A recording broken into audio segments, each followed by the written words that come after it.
캠페인은 한 분이 한 달에 1,000원을 후원해달라는 뜻이었습니다만 더 많이 보내주셔도 됩니다.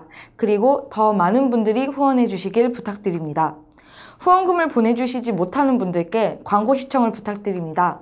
광고 1회당 베나TV의 수익은 1원입니다. 영상 하나당 광고 5개를 다 보시면 5원의 수익이 베나TV로 옵니다. 이 금액만으로는 프로그램 제작을 하기가 매우 어렵습니다. 그러니 후원도 많이 부탁드립니다. 감사합니다.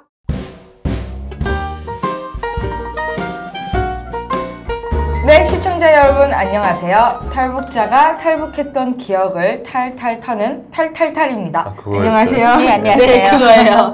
오늘은 모란봉 클럽의 대표 개국 멤버시죠. 네, 이유미님 저희가 게스트로 모셨고요.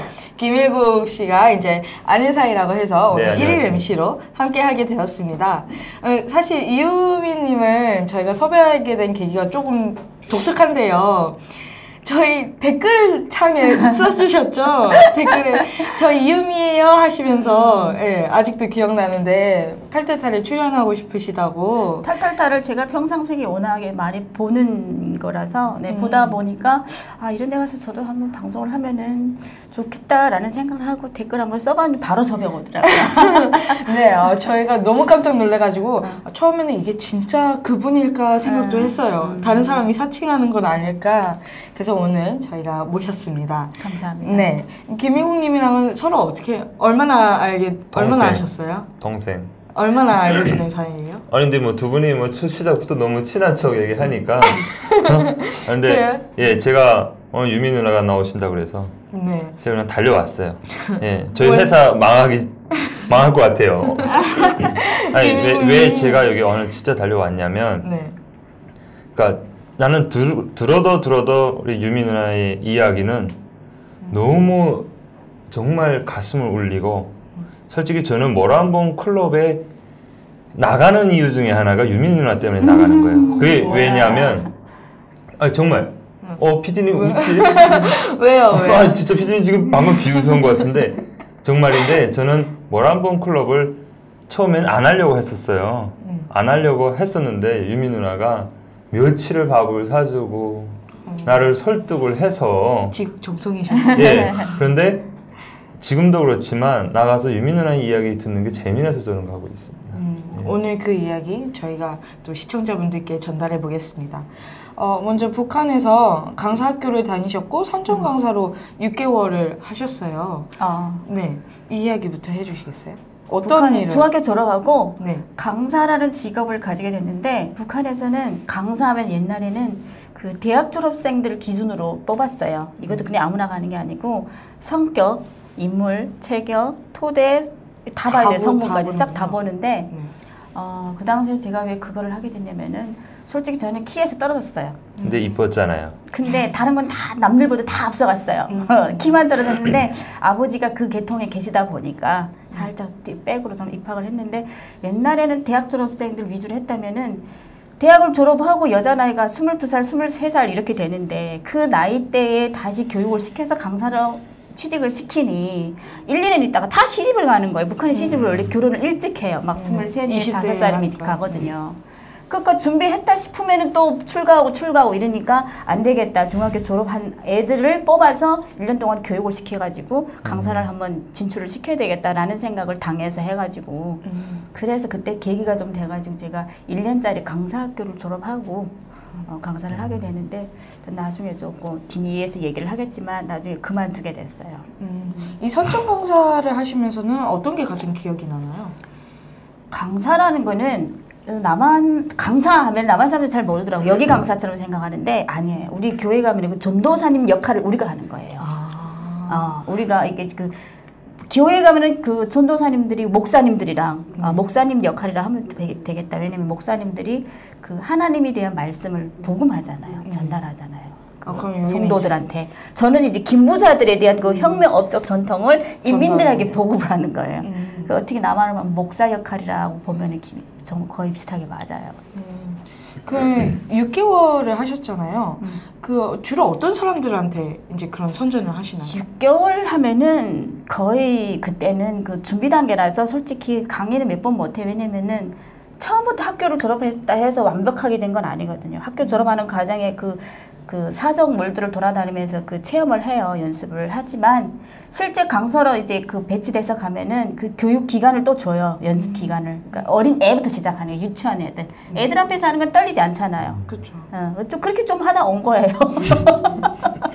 맛배기만 하다가 그거 그냥 맛배기만 하기 다행이지. 그 깊이 빠져봤어요. 지금 어떻게 되겠어요? 안 빠지기 다행이지. 이 선정 강사를 하면서는 우리 유민누나 이 입담이 이 선정 강사만으로는 생활이 안 되잖아요. 강사라는 거는 그 당시에 제가 95년도였는데 제 기억으로 월급이 100원인가? 그때가 100원, 100 얼마였어요? 그때 한 100원 정도 이렇게 됐어. 150원 안 됐었어요. 쌀값이 그 당시에 한 10원, 맞아요. 8원 뭐 이렇게 맞아요. 할 때니까 그때만 해도 뭐 배급을 좀 줄 때고 조금이라도 조금 줬던 것 같아. 아예 끊어졌을 땐가? 좀 줬던 것 같아. 그리고 월급은 좀 줬어요. 밀리지 않고. 근데 이제 그걸 가지고 생활을 못하죠. 그때 그 당시에는 뭐 돈 벌라고 취직해서 하는 게 아니라 강사복을 입고 길거리 나서면은 정말 예뻐요. 시선이 이제 그 주변 그 길거리 가는 사람들이 시선을 저한테 다 이제 환심을 받는 거지 내가. 쉽게 말해서. 그때부터 스타의 기질이 약간 있으셨던 거네요. 스타 얘기는 제가 유치원 때부터 했었어요. 전국 노래자랑 가서 1등 한 번 했어요. 누구도 안 믿지만. 북한 강사들이 네. 일단은 말하자면 편안한 직업이라고 흔히 얘기를 하는데 그게 가기가 어려워요. 그래서 정말 대학 졸업하고도 똑똑하고 이쁘고 그다음에 목소리 좋고 모든 게 다 그리고 정말 그러니까 무대 기질이 있어야 되고. 있고 그런 분들로 이제 뽑아서 가는 거예요. 맞아. 그래서 북한에 강사하시는 여자분들 보면은 정말 그 말을 할 때 보면 그 화술이 우리는 화술이라고 하는데 너무 좋아요. 그래서 정말 매혹돼. 듣다 보면 정말 빠져들어가. 이렇게 빠져들게 그렇게 만드는군요. 이 선정 강사 외에 이 장사랑 밀수를 또 좀 많이 하셨다고 했는데 어떤 장사를 하신 건가요? 강사학교 다닐 당시에 95년도 이때 됐는데 94년도 95년도 이때 됐는데 그때 김일성이 죽고 나서 고난의 행군이 탁 시작이 될 때예요. 그러다 보니까 그 당시에 여자들이 우리는 딱 강변 밑이었는데 우리 집이 그냥 강이자 집이었어요. 가깝다 보니까 그때 당시에는 밀수라는 거 했는데 그때는 던지기를 막 했어요. 밤에 안 하고.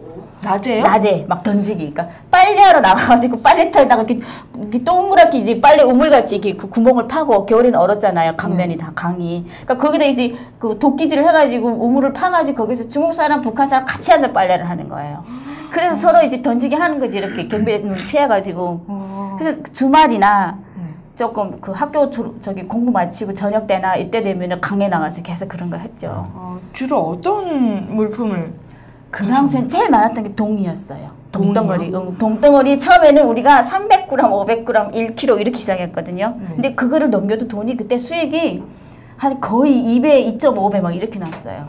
엄청나게 수익이 많았어요. 그러다가 이게 던지는 게 성차지 않으니까 그때 95년도 말인 겨울부터인가 가을부터인가 밤에 밀수하기 시작한 거예요. 밤에 대량 많은 배로 막 이렇게. 어때 위험하지 않나요? 그 당시에는 너나 나나 다 하니까 그렇게 위험하지는 않았어요. 만약 잡혀도 바로바로 풀어졌어요. 돈 조금 주고 이러면. 그냥 조금 보이고 담배 조금 주고. 그 당시에는 그렇게 엄중하지 않았어요. 그 이 장사는 그럼 얼마나 하신 거예요? 장사를 그때 밀수를 하기 시작해서 장사를 처음에 하고 싶어서 했던 게 아니라 계기가 너무 밀수를 크게 하다 보니까 자꾸 추적이 돼서 제가 잡힐 위험성이 자꾸 있었어요. 그러니까 북한에서는 제가 해산시에서 제가 1위가 타켓이 전 거예요. 왜냐면 어린 나이에 누구보다 이렇게 광범하게 밀수를 하니까 이제 결혼을 했으면 주부기 때문에 가정을 매개 살리기 위해서 이게 조금 용서가 돼요. 저는 완전 아가씨잖아요. 순수하게 자본주의 물에 들어가지고 돈 벌기 위한 욕심으로밖에 안 생기는 거예요, 저는. 그러니까 타켓이 전 거예요. 그래서 그때 제일 처음에 이 단속관들을 피해가려 저한테 이제 거의 여기로 말하면 수배 같은 건데 저를 잡으려고. 그래서 함흥으로 먼저 장사를 나갔던 게 계기였어요. 근데 앞쪽에 장사를 나가다 보니까 거기도 또 꽤 괜찮게 돈이 떨어지더라고.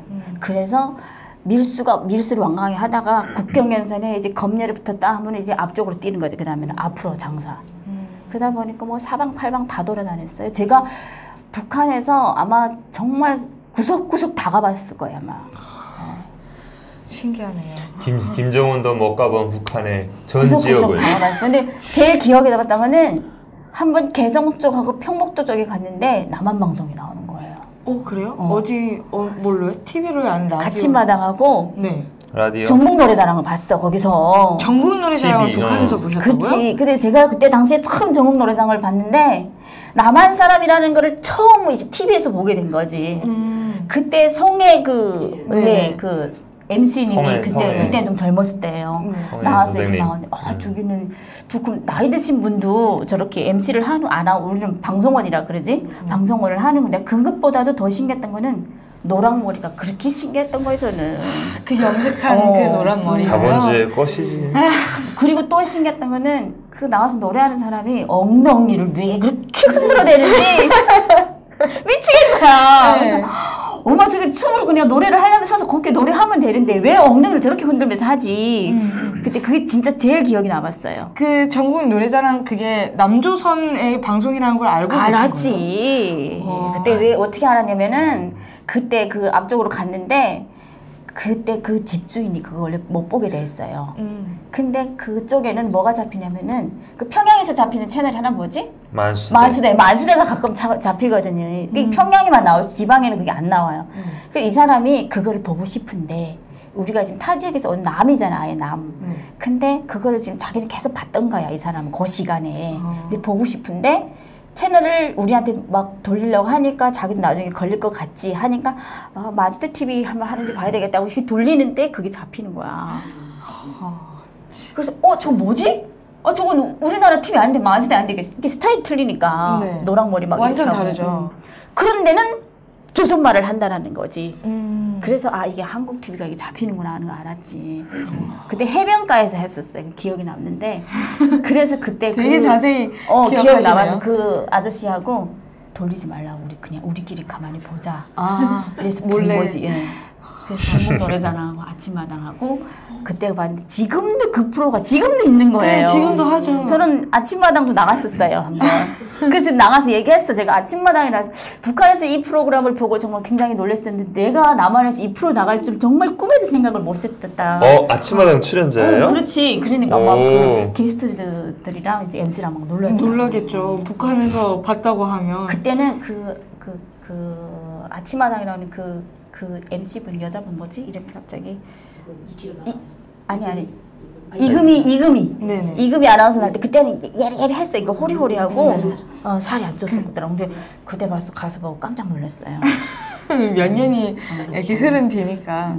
네, 다시 그러면 그 밀수하고 장사를 하시다가 남조선 그 영상도 보시고 그럼 근데 버경 씨가 너무 놀랐어요. 버경 씨가 남한 출신이에요, 북한 출신이에요? 나도 그게 궁금해요. 근데 왜 이제 남조선이라고 그래서 그게 타국민들 이제 남조선이란 말이 맞춰서 예. 제가 그 말 때문에 한번 혼난 기억이 있어가지고 제가 하도 많이 듣다 보니까 저도 가끔 그렇게 말이 나오네요. 네, 그럼 장사를 몇 살부터 몇 살까지 하신 거예요? 북한에는 저희 세대가 저희 나이 또래랑 안 되지만 95년도 4년도 5년도 이때 장사한 사람들 거의 고난의 행군 시기 첫 스타트의 사람들이라고 보면 돼. 그때는 장사꾼들도 좀 있긴 있었지만 광범하게 하는 사람은 없었어요. 그것도 통제도 많이 했고. 근데 김일성이 죽고 나서 고난의 행군이 시작되면서 장사가 이게 막 이렇게 활성화된 거예요. 그때가. 그지? 그때부터. 그때부터 계속 했죠, 저는. 그게 몇 살이셨어요? 20대 초반? 그치, 19살 때부터 했지. 19살부터? 그러면 19살부터 몇 살까지 하신 거예요? 23살. 23살까지? 네. 그러면 이유미 님이 그렇게 장사를 하실 동안 가족분들은 이유미 님을 뭐 도울 수 있는 상황이었나요? 아니면은 가족분들의 생계를 이유미 님이 다 책임지셔야 했나요? 그때 어떻게 됐냐면은 제가 강사 학교 졸업하고 강사 사적관에 잠깐 6개월 동안 있는 동안에 아버지가 잡혀간 거예요. 왜요? 보이부에. 그때 당시에 그 백두산에 구호나무가 다 불에 탔었어요. 구호나무 하면은 북한에서 뭐라고 할까? 국보라고 보면 돼요. 국보. 네네. 김일성이 옛날 외정 때 일본놈들과 싸울 때 그건 남겨놓은 그런 자료 흔적들이니까 역사잖아요. 조선의 역사 어떻게 보면은 그게 불이 탔으니까 나라의 국보가 탄 거잖아요. 그래서 그거를 인해서 아버지가 보이보이 잡혀갔었거든요.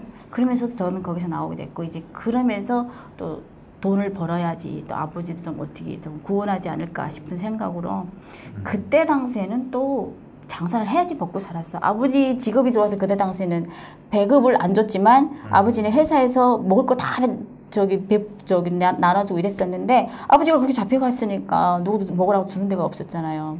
그러니까 제가 장사를 해서 거의 생계를 유지를 했죠. 그럼 어머니나 혹시 다른 가족분들이 있으시죠? 남동생. 네. 그 어머니랑 남동생은 당시에 어떻게 생활해요? 우리 엄마는 그냥 집에 계셨고 우리 엄마는 병원 의사예요. 한약사.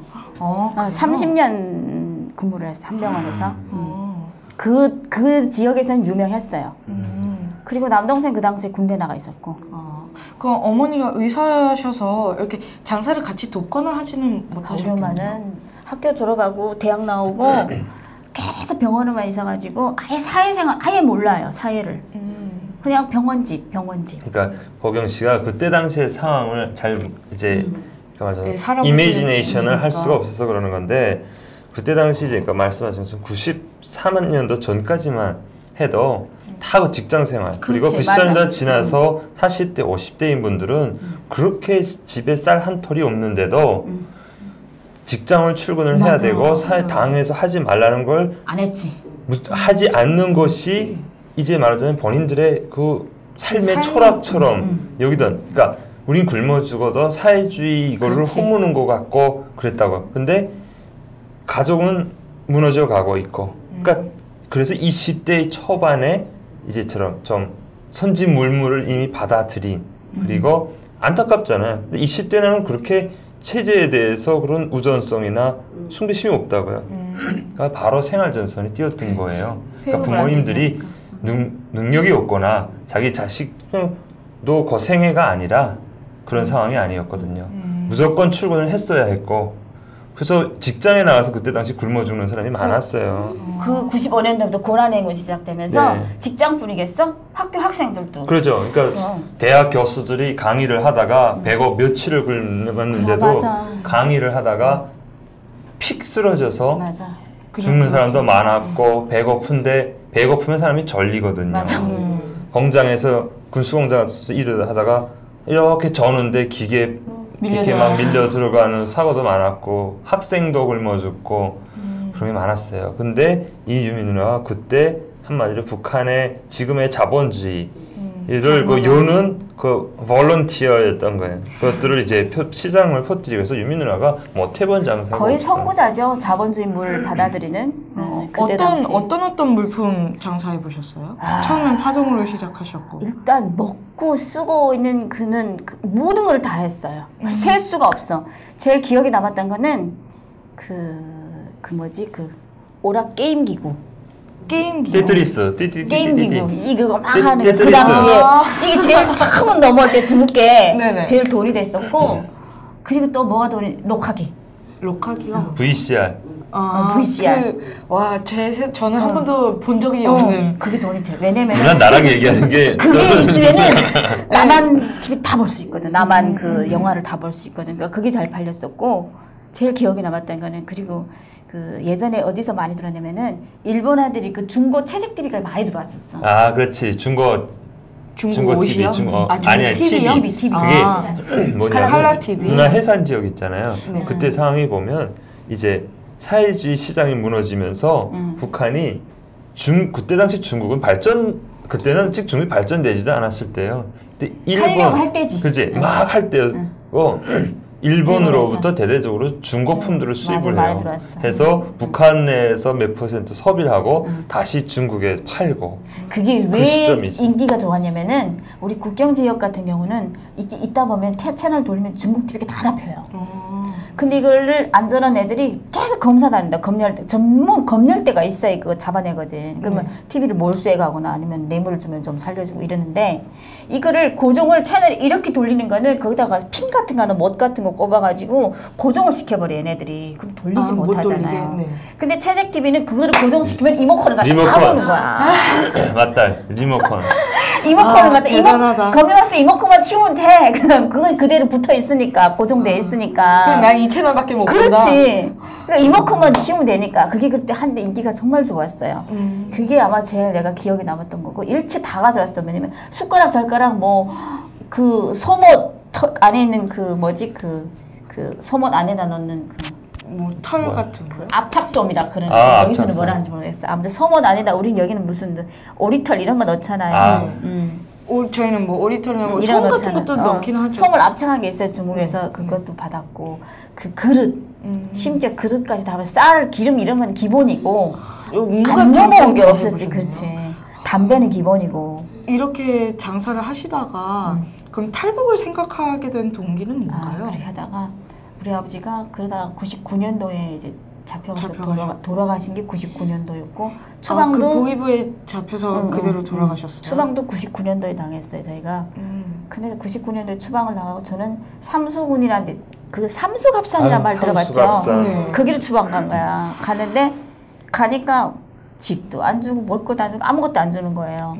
그래서 거기 그 관리 현장을 만나가지고 살짝 또 뻥을 쳤죠. 제가 그때 나이에 23살 요때니까 2살, 22살 요때겠다. 그때니까 결혼을 할 나이였어요. 그때부터는 하니까. 그래서 약혼 날짜, 결혼 날짜를 받아놓고 약혼남이 있는데 결혼 날짜까지 받아놓고 이제 시집을 가야 되니까 우리가 시집을 가게 되면 다시 해산 그 남자 집에 가 살아야 되는데 여기 있을 필요가 없지 않느냐. 그래서 다시 해산시로 넘어갔거든요. 거기서 아예 안 살았어요. 그리고 들어가가지고 해산시 좀 구석 쪽에다 집을 하나 샀어요. 제가 돈이 있었으니까. 집을 사가지고 거기다 또 이제 전입신고를 못 하잖아요. 우리 추방인이니까. 그래서 이민반장을 거기서 또 그 설득해서 고 삶았죠. 그래가지고 이민반장한테 집을 하나 더 사줬어. 이민반장 딸한테. 딸이 결혼을 했는데 집이 없는 거예요. 세간을 낳아야 되는데. 그래서 딸한테 유미님이 사주셨어요? 사줬죠. 그 옆에 집을 하나 사주고 우린 또 집을 하나 사서 집 2채를 사서 그 집 하나 주고 우리 하나 하지. 그때 쌀도 계속 줬어. 먹을 것도. 이민반 실세. 이민반장. 그래가지고 이민반장 보고 삶아가지고 거기서 검열이 그렇게 들어와도 한 번도 적발이 안 되고 그래도 몇 년을 살았어요. 거기서 우리 엄마가 거기서 몇 년을 살았거든요. 그래 해가지고 이제는 장사를 이것저것 하다가 한 번은 함흥으로 장사를 좀 한번 크게 나가보려다가 지난번에 내가 뭘 한번 그러면서 얘기했잖아. 담배 200박스를 싣고 함흥으로 나가다가 200박스 200박스면은 정말 어마어마한 돈이에요. 그걸 싣고 함흥으로 나가다 차가 굴른 거예요. 그래서 전복됐지. 근데 한국에서 난 정말 좋은 게 여기는 교통사고 나면은 그 견인차도 전화를 안 해도 막 오더만. 바로 달려오죠. 견인차 오지. 119 옆에서 막 불러주지. 거기는 119도 없고 견인차도 없고 오고 가는 사람 발견해서 건져주면 살아남는 게 다행이고 이렇거든요. 하지만 차 밑에 깔려서 한 3시간 있었던 거지 내가. 그래가지고 그때 당시에 허리다가 갇혀가지고 그 차에서 나올 순간 제가 하반신 마비 왔었어요. 그 순간에요? 네. 그래서 마비 와가지고 6개월을 대소변 나가는 거 모르고 살았는데 그때 정말 죽겠다라는 결심도 해봤어요. 그 당시에. 다리를 멀쩡한 사람 다리를 못 쓰는데 하루아침에. 근데 병원에서 조금 한가닥 희망을 주더라고. 완전 마비 아니라서 조금 운동을 하면 일어설 수 있다라고 하더라고. 근데 우리 드라마에서 보면은 하반신 마비 왔던 사람이 막 일어나는 연습 정말 있는 힘을 다해서 이렇게 일어나잖아요. 그게 정말이에요. 왜냐면은 나 그때 당시에 느낀 건데 이 하체가 다리가 받쳐주는 상체의 무게가 그렇게 무겁다는 걸 처음 느꼈어. 정말 무겁더라고 이 상체가. 그래서 하루는 앉는 연습, 일어나는 연습, 오늘은 한 발자국, 내일은 2발자국, 3발자국 이렇게 해가지고 걷는 연습을 했는데 근데 그때 당시에는 걷는 연습을 해도 오줌 나가는 거 그냥 몰랐어. 그래서 맨날 기저귀 차고 다니고 엄마가 옆에서 이렇게 보조를 해주고 해가지고 그렇게 운동을 그걸 몇 개월? 또 몇 달을 했어요. 한 6개월 했나? 그러니까 나이가 어리니까 또 회복이 빠르더라고. 그래 해가지고 그래도 먹고 살아야 되잖아요. 그때 당시 그 담배는 다 잊어먹고. 그 200박스 다 잊어먹었지. 근데 그거 신고할 수가 없는 게 신고하면 내가 잡혀요. 왜냐면 북한에는 대폭 장사라는 건 법에 위반되는 거예요. 요렇게 작은 장사는 괜찮아 먹고 살기 위해서 또아리 장사라고 하는데 대폭 장사는 이 자본주의 그 시장 체계라고 해가지고 그걸 잡아요. 어떻게 얘네들이. 할 수도 없는 상황이었죠. 신고도 할 수도 없고 어떻게 해볼 데가 없는 거예요. 그래가지고 그 당시에 그때 장사를 같이 하던 또 정말 끈끈한 언니들이 있었어요. 그 언니들이 우리가 너를 안 돼. 너는 무조건 일어난다라 하면서 돈을 주더라고. 돈을 그냥 이자 없이 쓰라고. 그게 남의 돈을 못 쓰겠더라고. 그 돈 또 말아먹으면 그 돈 완전 빚이 되는데 지금 상태로는 빚이 없지만 그래서 언니들 돈 다 사양하고 내가 전에 빌려줬던 사람들 돈을 걷어 모아서 산삼 장사를 했는데 그 산삼 장사가 처음에 그렇게 대박이 난 거예요. 그 경성삼이라고 있어요. 경성하는 말을 들었죠. 우리 여기서 영화를 보면 경성 얘기를 많이 하잖아. 도자기 유명한데. 그 경성삼을 가지고 그때 12뿌리인가 가져와서 장사를 했는데 거의 2배 남았어.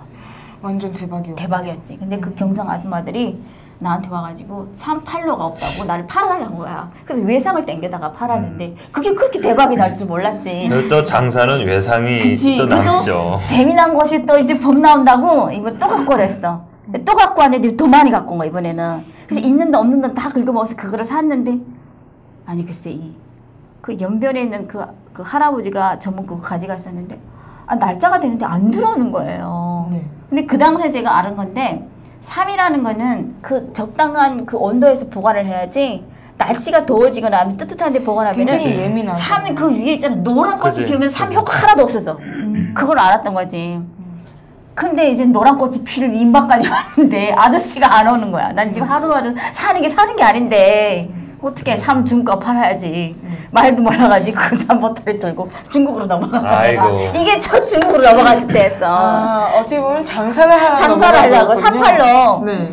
근데 그때 당시에 그게 몇 년도예요? 그게 아마 2001년도인가? 아마 그 2001년, 정도 됐을 거야. 23살 그때쯤. 네. 그래가지고 그때 넘어가가지고 말도 모르면서 택시를 무조건 탔어요. 그러니까 중국 사람한테 연길까지 가자는 거 뭐라 하냐. 옌지라래. 옌지 이름 된다. 옌지 계속 옌지 했지. 차를 딱 세서 택시 앞에 서는 거야. 근데 말도 모르게 뒤에 앉았으면 어떡해. 앞으로 앉아 내가. 근데 장백현에서 연길까지 가니까 한 그때 당시에 교통편이 별로 안 좋아가지고 한 8시간 9시간 돼야지 가는데 내가 앞으로 앉은 거예요. 그다음에 이 기사놈이 운전을 하다가 나를 가지고 계속 뭐라고 말 시키는데 내가 그 말을 알아들을 수가 있냐고. 중국어니까. 그렇지. 그래서 뒤로 이렇게 누워서 자는 척 했는데 눈 딱 감고 있는데 차가 멈추는 느낌이 확 드는 거야. 근데 눈을 이렇게 살가마히 떴는데 세상에 이 나쁜 놈이 경찰서를 끌고 들어간 거야. 경찰서. 눈을 떠보니까 경찰서 앞이야. 아이고. 수상하니까. 수상하니까. 그냥 경찰서 앞으로 그렇지. 갔구나. 근데 그 당시에는 그때 기사든 누구든 북한 사람들을 이제 그 신고를 하면은 돈을 줬어요. 네, 포상금 좀 꽤 많이 줬더라고요. 그 포상금 받는 돈이면은 연길까지 갈 필요가 없는 거거든. 그 갖다 신고한 거지. 그래서 나는 경찰서에다 산삼을 갖다 바치고 산삼 주고 나는 수갑을 가지고 차하고 이래가지고 북송대 넘어왔는데 그게 첫 북송이었어요.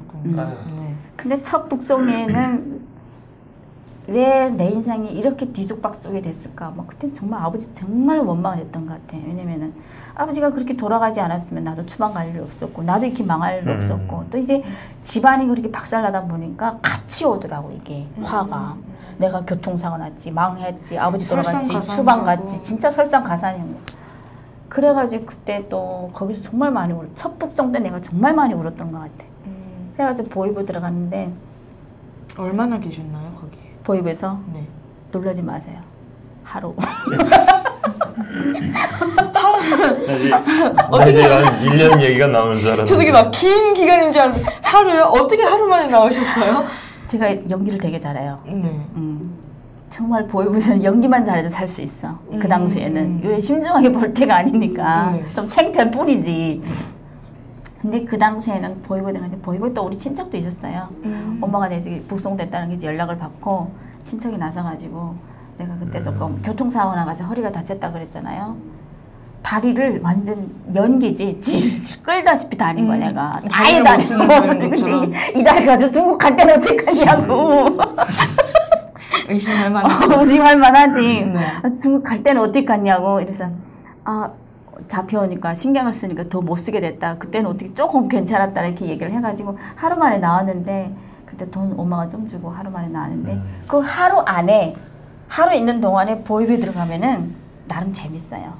에? 재밌다고요? 왜 재밌냐면은 네. 북송돼 온 애들이 엄청나게 많은데 그 말을 원래 못하게 하거든요. 네. 근데 그 지키는 애들이 없을 때 살짝 말은 해요. 너무 재밌는 거야 그게. 어떤 게요? 삐리삐리하게 다 잡혀서 사람 다 했어요. 그러니까 단 하루를 있었는데 나는 거기서 수많은 경험을 가지고 나온 거야. 수많은 경험. 아 이제 다시 중국 갈 때는 자신 어떻게 있어. 가면 되겠다 이렇게 생각하고 수많은 경험을 가지고 나오고. 혹시 가장 기억나는 게 있나요? 그때 그 들었던 택시를, 얘기들 그치, 중에? 택시를 타려면은 뒷좌석에 앉아라, 아니면 벙어리 흉내를 내라, 아니면 버스를 그냥 타라, 뭐 베르벨라 경험을 가진 사람들이 많지. 그래가지고 뭐 기본 뭐 연길로 가는 게 내륙선으로 이렇게 빠지는 데가 있어요. 그쪽 도로 가면은 뭐 경비초소가 없다, 뭐 이렇게 얘기를 다 해주는데. 온갖 생활 팁을 다 그렇지. 듣고 왔네요. 그래서 나는 하루 만에 나가는 게 아쉬운 거야 지금. 아쉬워. 더 있어야 돼. 한 적어도 일주일은. 그래야지 뭔가 팁을 더 받는데. 네. 그래서 거기서 친구도 사귀고. 아무튼 그렇게 나왔는데 우리 엄마가 그러더라. 아 돈도 다 이제 지금 마지막 돈을 다 잃었으니. 그래도 제가 항상 조금 의리녀예요 제가. 네. 의리 팔아서 그 주변에 또 정말 그 장사할 때 그 친한 언니들이 그렇게 저를 잘 대해준 거예요. 먹을 게 없어도 쌀 갖다 주지, 뭐 부식물 다 갖다 주지, 도와주고 했군요. 그 보이브 갖다서 그래도 하루 있었지만 영양 보충한도 고기 막 삶아주지. 그래서 또 거기서 그렇게 얻어먹고 나중에 좀 터를 더가지고 그 다음에 두 번째 북송을 했는데 제일 기억이 남았다는 게 사랑도 첫사랑하고 마지막 사랑이 기억이 나져요. 네. 네, 똑같아. 이게 첫 북송하고 북송. 마지막 북송이 정말 기억이 남는데 그래가지고 몇 번 북송되다가 또 제일 기억이 남았던 거는 세 번째 북송 때야. 세 번째 북송 때인데 두 번째 북송 때다. 네. 두 번째 북송 때인데 거기서 그 안에서 나보다 한 2살 어린 동생을 만난 거예요. 2명을 만나가지고 언니 우리는 강 넘을 루트를 잘 몰라서 그러는데 어느 게 깊고 어느 쪽이 얕은지 이걸 모르는 거예요 얘네들은. 그리고 중국 쪽에 잠깐 들어갈 집이라도 있으면은 중국이 넘어가면 중국 통화라는 데에 자기 신랑이 있는데 통화까지 안전히 무사하게 언니를 데려다 줄게 이러는 거야. 그래서 아 그래 그럼 내가 보이브에서만 빼내주면 되지. 그렇게 해달래. 철석같이 믿었지. 둘 다 빼내고 그때 당시 보이브에 좀 아는 사람이 있었으니까 내 나와버리잖아 회사니까 뭐 장사해서 그동안 퍼진 것도 많았고 그래가지고 이제 두 명을 나 빠져서 그때도 내가 이틀인가 있다가 또 빠져나왔는데 걔네들 둘을 구출해가지고 나와가지고 넘었어 강을. 네. 중국으로 다시. 나는 그때 그 당시에 강을 넘을 때 죽을 뻔했어요. 왜요? 왜냐면은 밤에 강을 넘었는데 나는 요쯤에서부터 넘으면 되겠다는 생각인데 왜냐면 강이랑 물살이 잠깐 밀리거든요. 네. 그래서 여기서부터 내려가 보면은 밀리더라도 저쪽에서는 빠져나오겠다는 생각을 따고 넘었는데 너무 위쪽에서 스타트를 끊다 보니까 물이 여기를 치는 거야 물이. 세 명이서 지금 손잡고 가는데 네. 정말 죽을 뻔했어요. 밤에. 또 막 여자 물살이 셋이면 치지. 여자 셋인데 남자도 없고. 근데 중간에 있은 애가 덩치가 좋았어. 걔 아마 그때 체중을 한 80kg 나왔을걸?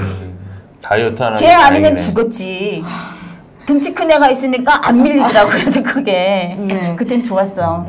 근데 막 밀리니까 얘가 우리 양쪽에서 막 밀려서 내려가니까 딱 손 잡더니 언니 여기서 숨 고르게 해야 된대. 이거 이당 내려 더 가면 손도 다 나버리고 죽는다고. 그 물속에서 지금 숨 쉬자고 하면서 호흡을 주는 거야 얘가. 그럼 밤에 물 안에서 특히 정말 밤의 무서워. 공포는 그래서 이제 이렇게 한 3번 4번 했나? 가자고 그러더라고. 그래서 한 발 두 발 건데 점점 밑으로 가. 그래서 빠져나오고 무사히 무사히 나왔지. 아유. 난 걔 데리고 중국이 또 우리 집 맞은편 중국이 또 내 나와버려요. 아는 집 다 많잖아. 중국 대방들. 다 나와버려. 미술을 같이 하던 그 상인들이 있었으니까. 그래서 집에 들어가가지고 옷 갈아입고 핸드폰 주라 그랬어. 너 신랑한테 전화해 데리러 오라고. 나 거기까지 내가 할 임무는 다 했으니 얘가 전화했더니 중국말로 뭐라고 하는데 내가 알아들을 수가 있어야지.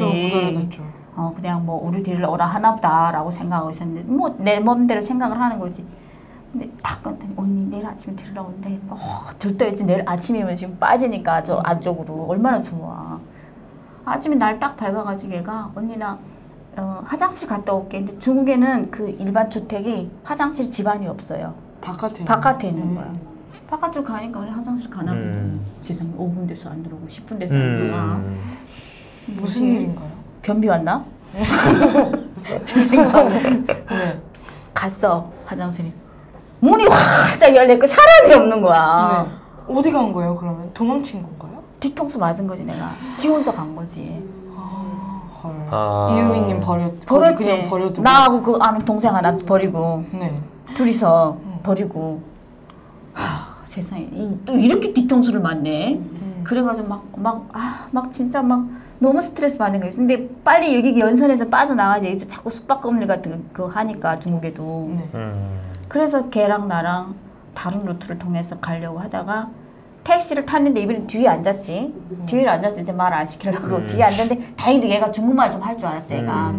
그래서 중국말 좀 대화를 하면서 뒤에 앉아서 이제는 얘가 우리를 믿는구나 생각하고 지금 뒤에 앉았는데 없던 그 경비초장 하나 생긴 거야. 그게 없었거든 예전에. 네. 생긴 지 하루 만에 우리가 잡은 거야. 아이고. 마로꾸라는데. 그래서 또 잡혔지. 또 북송당하시고. 또 북송당했지. 그게 세 번째. 그게 이제 두 번째. 두 번째. 세 번째 거기 들어가가지고 정말 불쌍한 언니를 하나 만났어. 이 언니가 좀 나이가 있어서 그때 당시에 한 40 한 초반쯤 됐는데 아니야 30살 후반인가 40인가 그 정도 됐는데 보이부서 너무 오래 있어가지고 거의 영양실조 상태더라고. 이 언니를 또 빼줬다? 자기 빼주면은 자기 신랑이 진짜 데려다 준대. 근데 그 언니는 그럴 마음이 있었어 처음부터. 그래서 그 언니 말을 듣고 빼줬지. 근데 왜냐면 거의 영양실조 와가지고. 그래서 우리 엄마가 밥도 엄청 많이 날라다 주고 나는 나왔지. 바로 나왔는데 이 언니는 밥을 이제 고모라 하고 거짓말 치고 얘네들이 족보는 안 까거든. 그래서 고모라 하고 영숙이야 영숙이 언니라고 하면서 영숙이라고 하면서 이름이 나와도 되는 건가요? 밥을 날라다 줬는데 나와도 돼요. 그 언니 지금 여기로 왔어요 지금. 그 밥을 날라다 줬는데 거기서 이 언니가 영양실조하는 거 거의 못 먹다가 먹고 이래가지고 조금 좋아져가지고 거기서 또 구출해가지고 우리 집에서 한 열흘을 몸보신 했던 것 같아. 열흘 몸보신하고 그때 그 언니 집이 후창인가 그랬어. 해산시에서 후창까지 가려면 한 3시간 정도 가야 되거든요. 시골 쪽이라. 네. 그래서 후창에 가서 자기 딸을 데리고 같이 가겠대. 딸을 혼자 둘 수가 없다고. 그래서 그래 언니 조심히 갔다 와 해서 딸을 데리고 갔어. 다시 우리 집으로. 네. 그때 그 딸 애가 한 10살인가 그랬던 것 같아.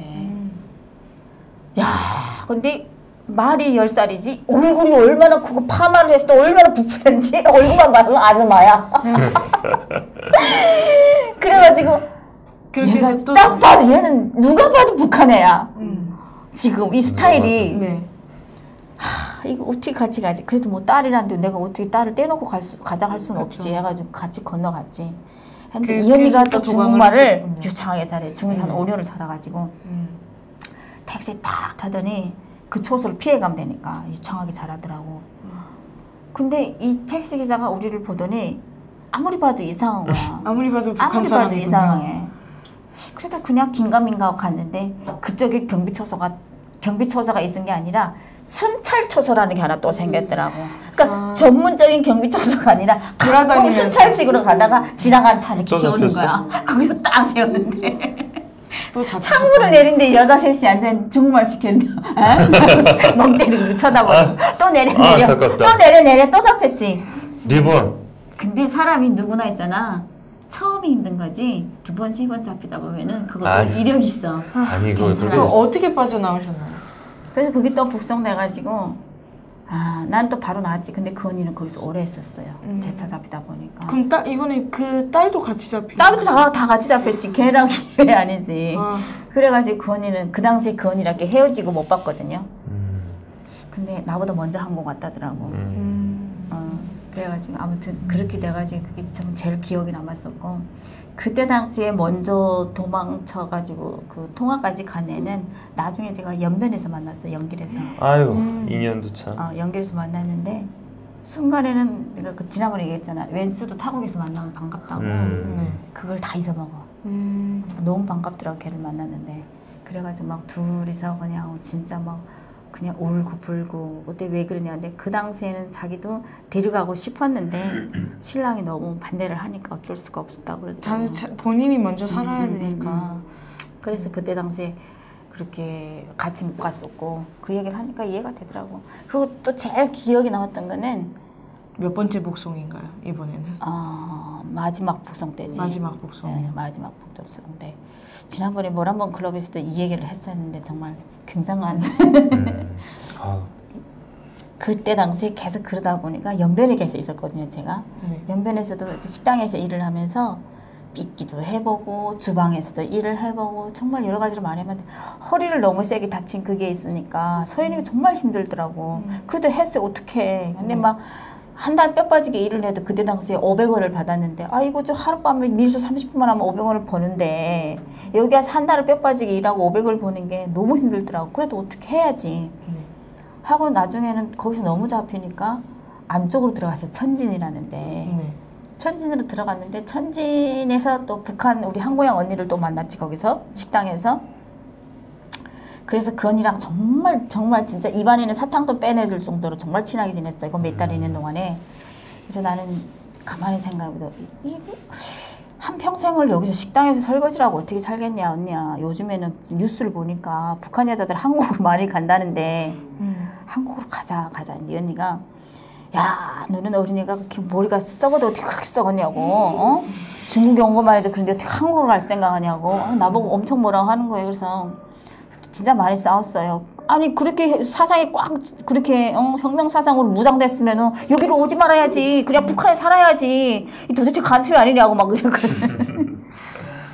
그래가지고 그 언니랑은 하루는 좋았다 하루는 그런 것 때문에 싸웠다 이러다가 정말 친하게 지냈는데 나중에는 내가 이제 한국으로 갈 선의를 하나 있으니까 내가 이제 그 한국 간 다음에 언니 데리러 엄마라고 했는데 꼭 가야 되겠냐 유미야 이러더라고. 그래서 난 여기서 도저히 못 살겠다. 난 정말 못 살겠다 중국에서. 그랬더니 언제까지 신분이 없이 이렇게 사겠냐. 그랬더니 이 언니가 진짜 울면서 그때 당시에 그 돈을 자기가 갖고 있는 전 재산 300원이었어요. 네. 그걸 저한테 주는 거예요. 그래서 그때 헤어지면서도 많이 울었어. 왜냐면 이게 정말 내가 살아올 길을 가는지 죽을 길을 다시 가는지 볼 수 있을까? 정말 다시 볼 수 있는지. 왜냐면 그 타 지역에서 정말 타국에서 그 언니를 만나게 서로 의지가 됐었거든요. 많이 울었지. 해가지고 꼭 다시 돌아오마 하고서는 나는 이제 갔는데 이제 연길로 나왔죠. 브로커가 연길 쪽에 오라 했으니까. 그래서 연길 와가지고 이제 브로커 전화번호로 가지고 공중전화에 가서 전화를 딱 했는데 한국으로 갈 생각을 그치. 하고. 그게 몇 년도 몇 살이셨어요? 그때가 한 6살 때겠다. 26살. 6살 때겠다. 아니다, 25살 정도 되겠다. 25살. 25살 정도. 그래가지고 그때 당시 연변에서 전화를 딱 했는데 브로커가 오는 거 마중 오는 거예요. 그래서 뭐 먹었지? 밥 뭐 먹었지? 이러면서 이제 그 식당 딱 역전 옆에 식당에 와서 밥 숟갈을 딱 뜨자는 순간에 경찰이 거짓말 아니고 한 30명 넘게 왔더라고.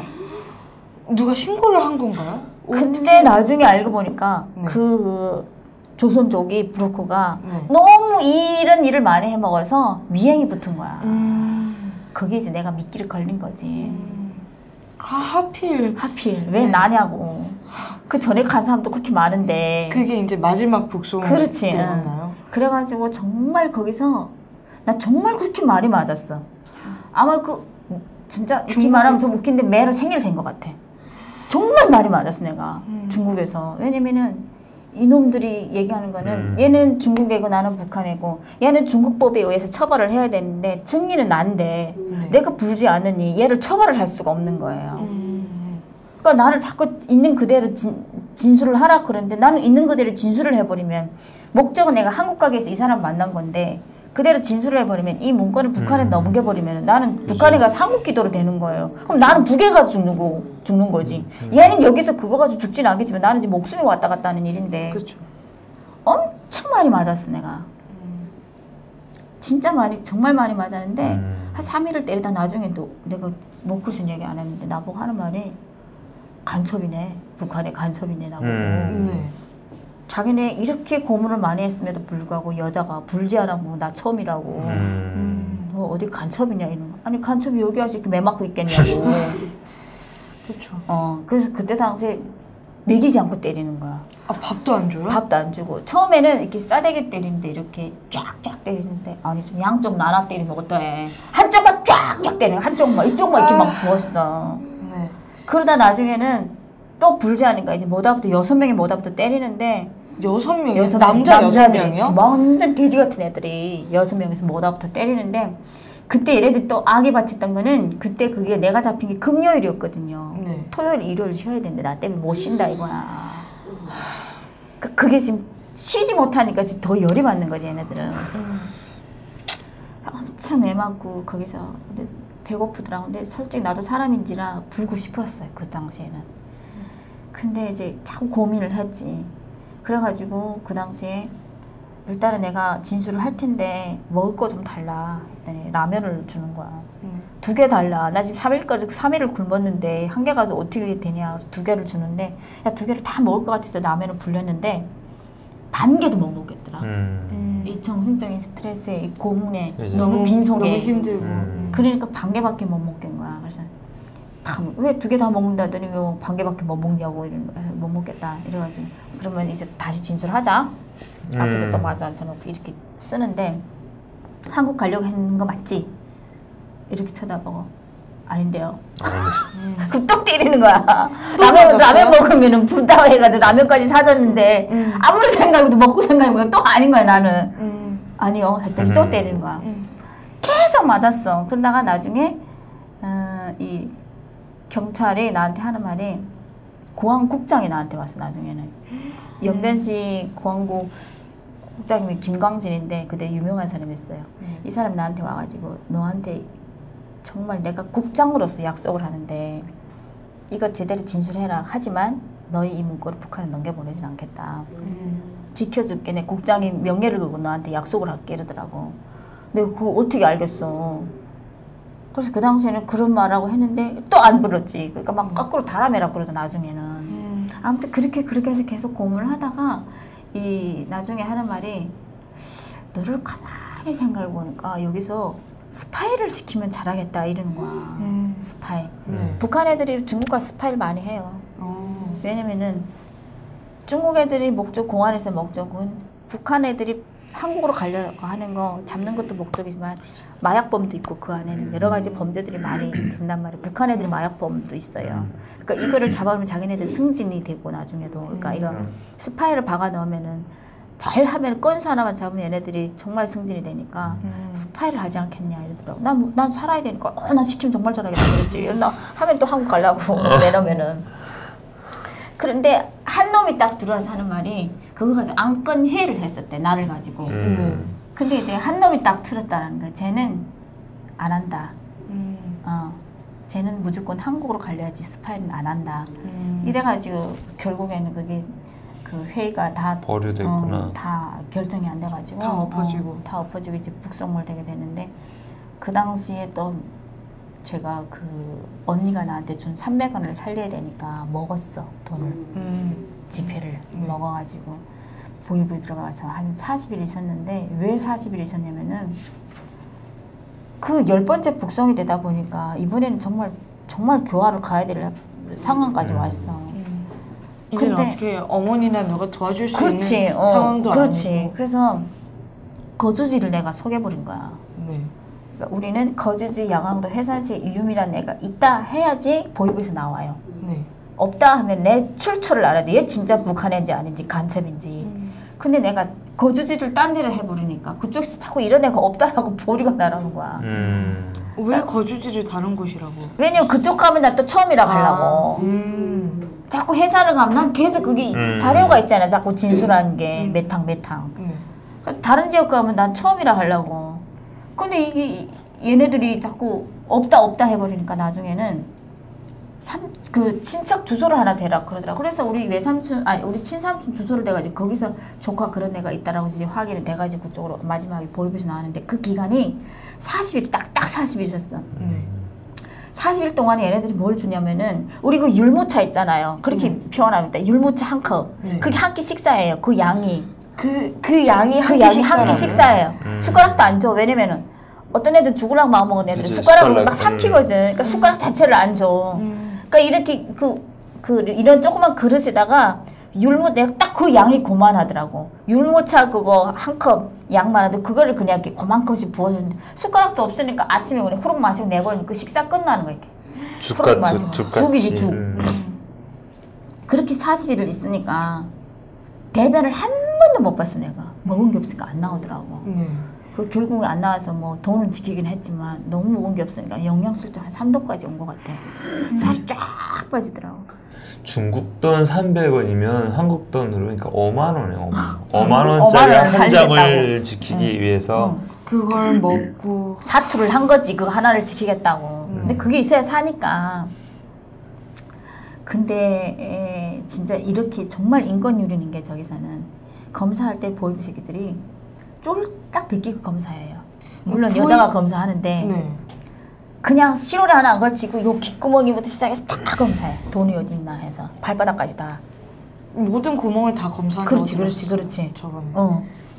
그러니까 막 좀 항문에다 넣는 사람들도 있고 이게 돈을 삼키는 사람들도 있고 여러 가지인데 아무튼 뭐 최선을 다해서 치울 만큼 다 치워야 되는 게 돈을. 그렇게 해가지고 안전부를 보이부 40일 있다가 풀려 나와가지고 안전부를 갔는데 안전부 가면 나는 이제 하도 복성이 많이 되다 보니까 사람 볼 줄 알지. 쟤는 돈 바꿔달라 돈 주면은 꿀꺽 먹고 안 줄랜지 어느 정도는 줄랜지 이게 보여요. 사람이. 이게 관상이라는 게 이거 무시 못해. 뭐 내가 점쟁이는 아니지만 이게 얼굴이 보여지는 게. 그래서 거기서 또 부활을 하는 번 만났다. 아침에 딱 들어가서 그 지금 보이부에서 안전부로 딱 총치돼가지고 거기서 지금 인원 점검을 해. 누구 어디에 누구 들어왔는지 하는데 딱 보니까 쟤는 괜찮겠어. 그래가지고 점검 다 끝나고 마지막에 딱 손 들었어 이렇게. 왜 그러냐 나보고 좀 만날 수 있습니까 했어. 그러니까 이렇게 딱 나를 보더니 제가 얼굴이 좀 되잖아. 예쁘시잖아요. 그때 또 20대야. 미인계로. 20대야. 20 맞다. 그때 당시 나이가 25살. 20 뭐 4-5 뭐 했던. 올해 사진 봤는데 정말 이뻤어. 올해 그래서 갔어. 단도직적으로 얘기를 하자고. 내가 돈이 있는데 먹을 거 좀 사주세요. 라고 하니까 이렇게 웃더니 돈 좀 뺏긴다는 생각을 안 했어? 이러는 거야. 그래서 어차피 2판 4판인데 그냥 보아란 동지가 드실 만큼 드시고 저 그냥 먹을 걸 사주세요 했는데 얘가 거짓말 안 하고 자기 하나도 안 돼 그대로 사주더라고. 돈 바꿔가지고. 그대로 사주더라고. 잘 받네. 그대로 사준 거야. 나 간부 사업을 했어야 돼. 인사 사업을 봤어야 돼. 그대로 사주는 거야. 그래가지고 그때 당시 얘가 또 나를 봐준 이유가 우리 집안 내력 이거 쓸 때 진술 썼을 때 집안 내력을 쓰거든요. 아버지, 엄마, 삼촌 뭐 다 써. 사촌들까지. 집안이 좋은 거야. 딱 보는 이거를 보는 집안이 좋은 거야. 근데 아버지 때문에 이미 다 자리 다 내는 상태에서 나는데 원직을 다 취급을 다 쓴 거야. 근데 이 삼촌들도 그렇고 집안이 이렇게 좋은데 왜 중국으로 가는지 이해가 안 가는데. 그래서 나는 또 쇼를 했지. 난 갈 생각 없었는데 친구 잘못 만나서 한 번만 가서 놀자 해서 갔다고. 이렇게. 이제 정말 안 간다고 진짜 막 이래가지고. 그러니까 얘는 딱 보니까 집안이 너무 좋고 딱 봐도 정말 안 갈 것 같거든. 연기도 잘하고. 나는 연기지만 걔는 연기라고 생각을 안 하지. 해가지고 얘가 그 다음부터는 진짜 이렇게 말하면 그런데 나는 북송돼가지고 강제노동을 별로 안 했어요. 반장을 하든지 식모를 하든지 뭐든지 해서 아무튼. 근데 얘가 딱 보더니 일을 안 시키더라고. 반한 거네. 일을 안 시키는 거야. 반했어. 반했나 봐. 반했지. 일을 안 시키는 거야. 왜 일을 안 시켜? 세상에 교과서에 갔는데. 그래가지고 얘가 뭘 시켰냐. 남들 다 낮에 일 그 강제노동 내보내는 시간에는 나하고 자기 방 청소하라고. 자기는 나가서 업무를 보면서 방에다 날 가다 놓고 세장 그거 도망칠까봐 그걸 가버리고. 나는 그냥 하루 종일 그냥 거기 앉아 있는 거야. 멍 때리겠지. 일단은 뭐 어디 도망은 못 가고. 그래가지고 거기서 또 빠져나와서 거기서 또 송치돼가지고 이 북한의 절차가 정말 복잡한 게 모든 처벌은 내가 살고 있는 지역에 가서 받게 됐어요. 그러니까 나는 그 당시 연변에 잡혔으니까 온송으로 해가지고 온송 보위부에서 온송 지금 얘기한 데가 온송 단련대 온송 안전부 거기서 청진 직결서를 한 거야. 말 그대로 그냥 직결하는 거예요. 탈북자들 청진은. 집결소니까 거기서 이제 해산으로 잡혀온 애들, 무산으로 잡혀온 애들, 온성, 신우수로 잡혀온 애들 다 거기서 집결하는 거야. 그래서 자기 다 관할구역 안전원이 오면 싹 다 데려가는 거기서. 그러니까 청진에서 난 집결소에 있으면서 해산시 보안원에 내가 데려올 때까지 나는 거기 있어야 되는 거야. 어디도 못 가고. 네.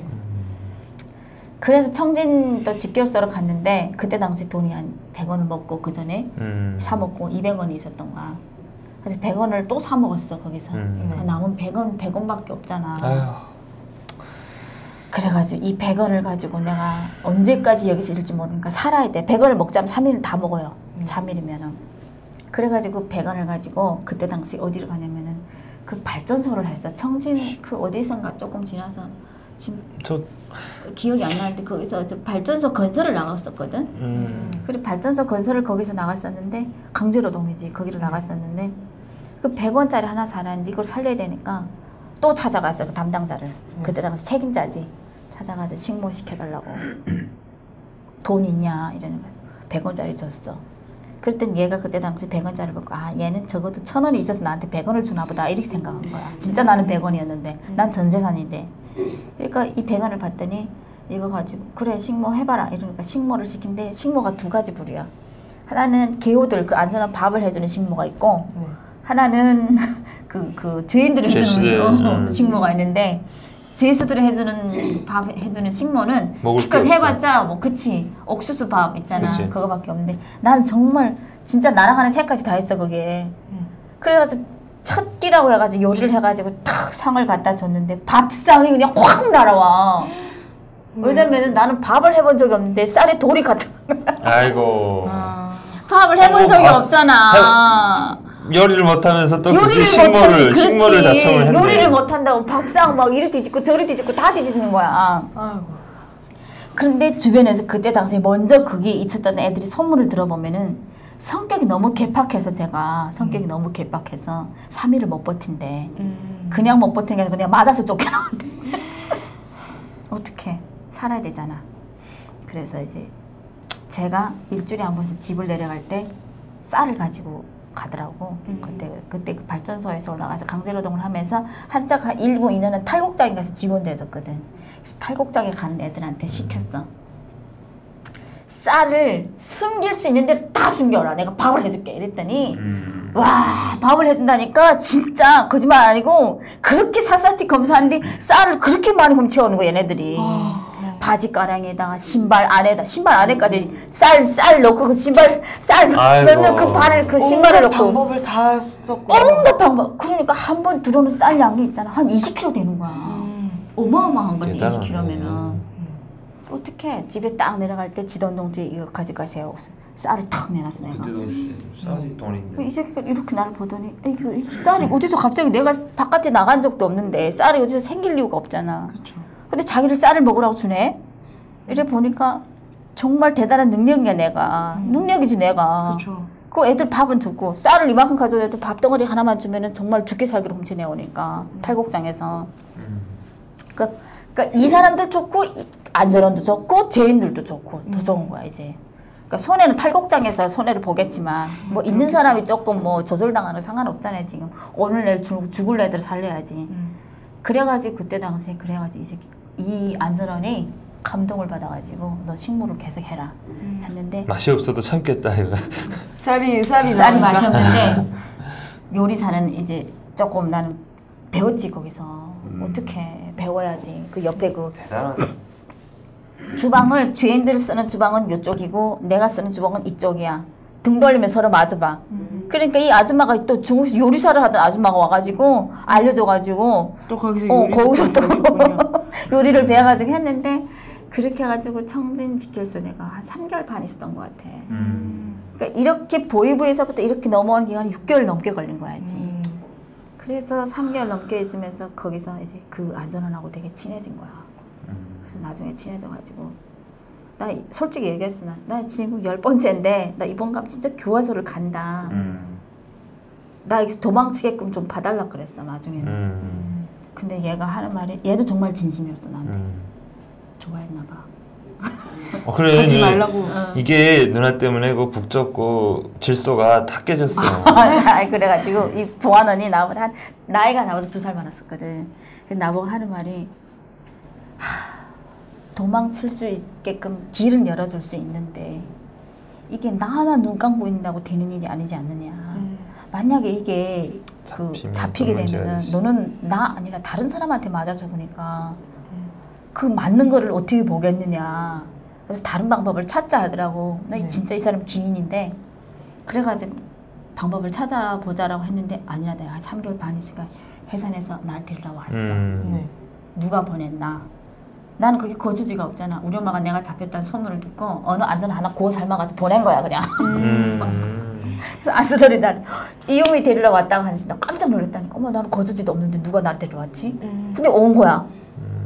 그런데 그 안전하니 그 나를 봐주던 애가 그날 양 한 마리 잡았어. 양이요? 양고기래. 이용이 데려가지고 아니지. 데려가대 살려달라고. 데려가대서. 그래서 둘이서 딜을 한 거야. 어떻게 딜을 했냐면은 얘 동생이 청진안전부에서 어디에서 1위를 하고 근무를 하고 있었는데 얘는 워낙 이 바닥에 좀 오래 있었으니까 간부가에 자기 자기 인맥을 쓴 거네. 장미노린이 있었어. 그래가지고 걔 동생을 승진해주기로 했고 얘는 나를 살려주기로 했고 서로 딜을 한 거야. 자기 인맥을 썼네. 그래가지고 나중에 너 해산에 가면은 나 너 정말 좋아한다. 마지막 날 그거 어떻게 보면 실토를 하는 거지. 정말 고백을 고백을 하는 거지. 좋아하는데 해산에까지 갔다가 다시 오라고. 그다음에 이제 정식으로 살자고. 이렇게 된 거야. 진짜 귀인이네요. 귀인이지. 근데 나는 걔랑 살 마음이 없거든. 얼굴은 되게 잘생겼는데 난 이미 머릿속에 자본주의가 몰이 꽉 차 있는데 빨리 한국으로 가야 되는데 내가 어떻게 걔랑 사냐고. 그래서 그렇게 걔가 대시를 했지만 일단은 알겠다라 하고 이제 해산을 갔는데 거기서 얘는 진짜 자기 동생 조금 승진 문제가 걸려 있으니까 짜고 친 거지. 자기 상관한테 나를 살리기 위해서 어떻게 해야 되냐 머리를 쓰다가 우리 외삼촌이 그때 당시 양강도 도시건설 지배를 했어. 여기로 말하면 그 건설회사 회장이에요. 그러니까 이제 짜고 친 거지. 분주소 하나를 지어달라. 그러면은 유미를 내보내줄 수 있다. 이렇게 된 거야. 그러니까 난 교화문고 3년짜리 다 썼어 거기서. 아이고. 다 썼었어. 3년을 보내려고. 마지막에 지장만 찍으면 이제 교화를 가는 판이었는데 거기서 이제 외삼촌 따와가지고 우리 조카 살려달라. 분주소 하나 지어줄게. 분주소 하나 지어준다는 게 말이 쉽지 않고 건물 하나는 노동하고 인력하고 그 자재를 다 내야 되는데 다 돼서 할게. 그러니까 거기서 진짜? 분주소 건물 안 그래도 낡았는데 그럼 내보내준 거야 나는. 그 쉽게 나왔어. 내가 얼씨구 좋다 나왔지. 그 나와가지고 그치 삼촌 덕분에.